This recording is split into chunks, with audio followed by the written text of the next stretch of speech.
Jasper and I Vlogs. Yan mga kuwan, hello po. Welcome po sa ating Sabado Luto. So bago ang lahat, please like and subscribe sa YouTube channel and click the notification bell para lagi updated sa aming mga video. So meron tayong sea bream. So anong gagawin sa sea bream? So ayan, pinakat namin na sa kabila pala ang cut nito. Baka masaw ko.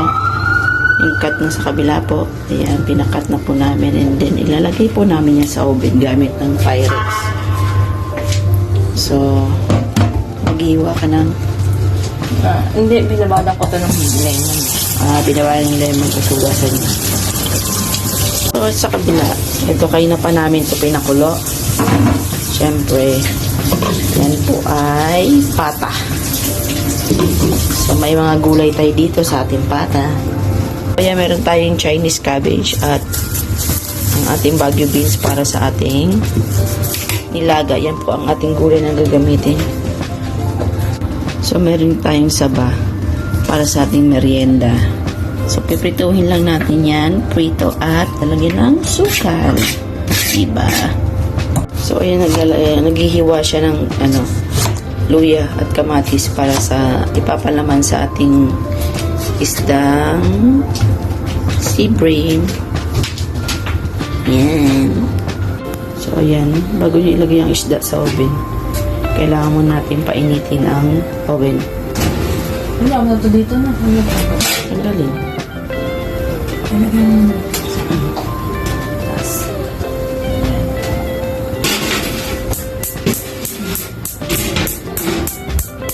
So, ilagay muna natin sinor cubes dun sa pinakulo ang pata.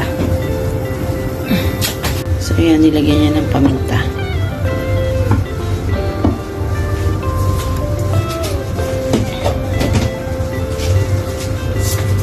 Asin, ang ating Himalayan salt.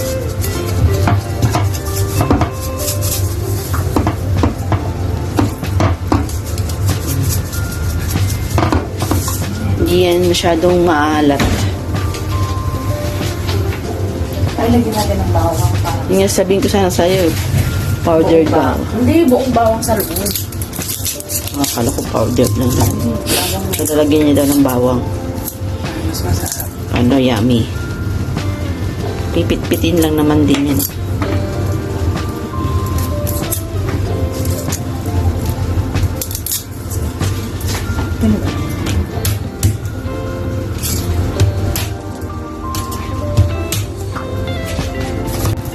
So, ayan, nilagay niya na.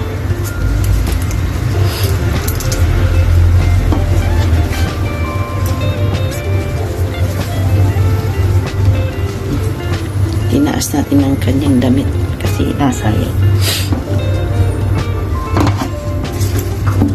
Okay lang, sinum ko tinanggal.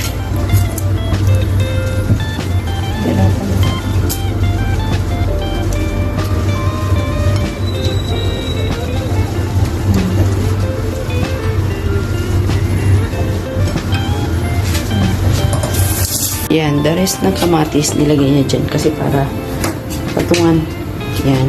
So, naka-angat siya, hindi siya masunog. Huwag nasaan ko yan.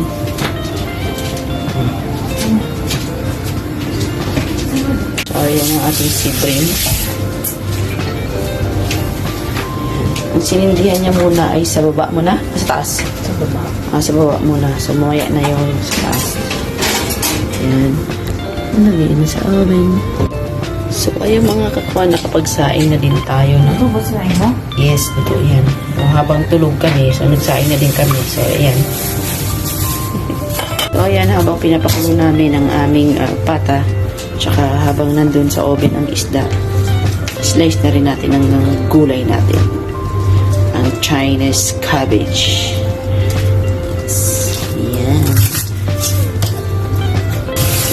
Paglasan natin ang gulay. Ayan, check natin ang ating mga pata. O, ano nyo naman yan.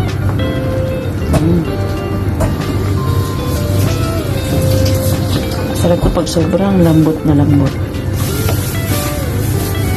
So, ayan. Serve natin ang ating beans.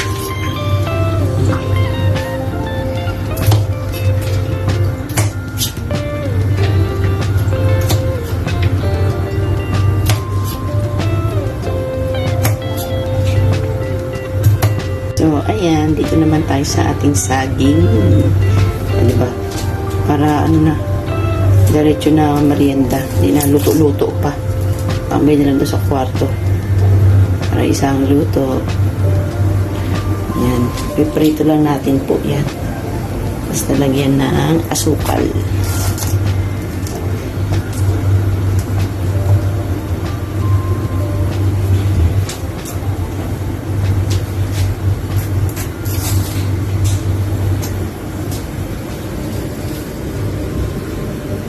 Tikman natin ang ating pata.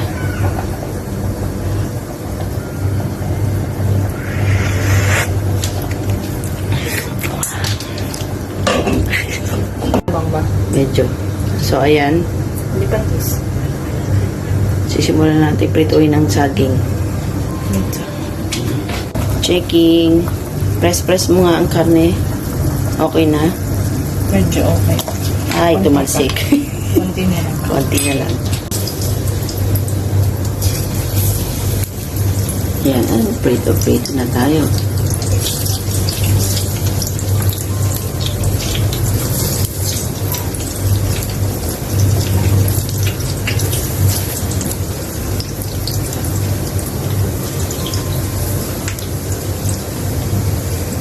Kumain lang tayo ng kumain ng ating gustong kainin. So, ayun nga mga kakuan. Ang sabi ni Aga Mulak, kahit 100 pesos lang yung pera mo, ibili mo lang gusto mo. Di ba? Si Aga Mulak yun. May pera lagi 100 pesos. Si Aga Mulak yun, lagi may pera. Eh, paano yung mga kung yun na lang natitirang budget, di ba? Piloso po din. So, yan. Nilagay na po ang gulay. Ayaw kasi namin yung gulay na medyo, sobrang over ang cook. Super overcook. Kaya, ayan.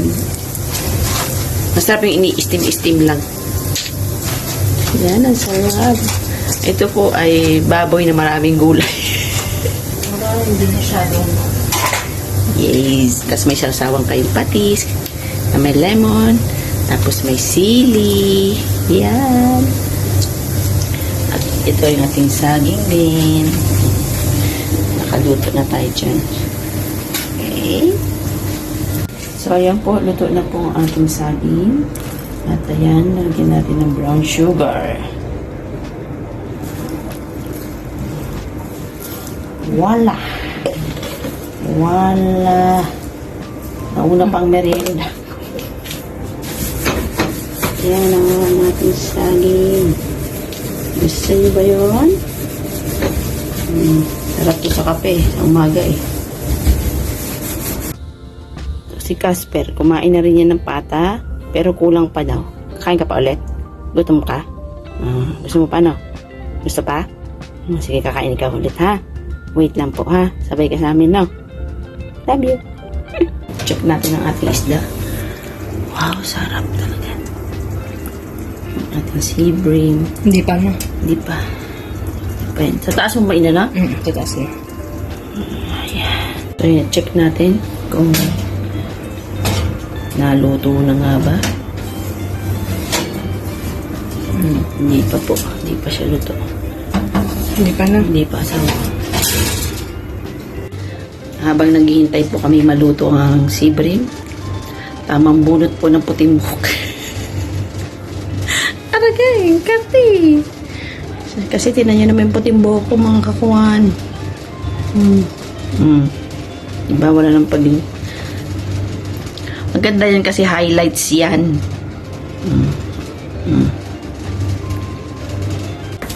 So, ayan po mga kakuan, ating sea bream.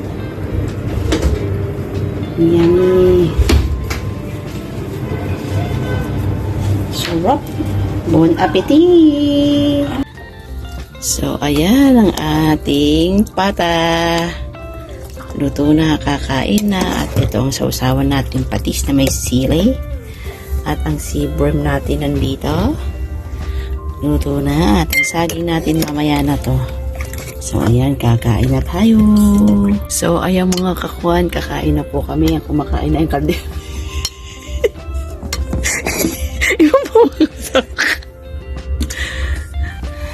Ulitin natin, bebe. So, yung mga kawan, tapos na po kami magluto. Yan po aking asawa, kumakain na rin po. Ayan po. Bago po ang lahat, please like and subscribe sa aming YouTube channel and click the notification bell para lagi kayo updated sa aming mga video. Tara mga kawan, yala, bye-bye. Kumain na rin po kayo. Yala, God bless you all. Bye!